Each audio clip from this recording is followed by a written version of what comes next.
You ask Tiger to solve. This deals with linear equations with one unknown. The final result is x equals 8. Let's solve it step by step. Simplify the expression.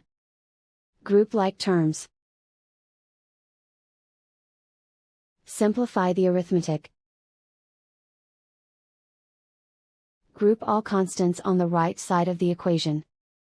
Add 16 to both sides. Simplify the arithmetic.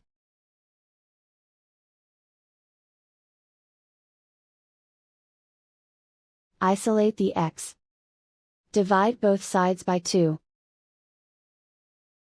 Simplify the fraction. Find the greatest common factor of the numerator and denominator. Factor out and cancel the greatest common factor. And so the final result is x equals 8.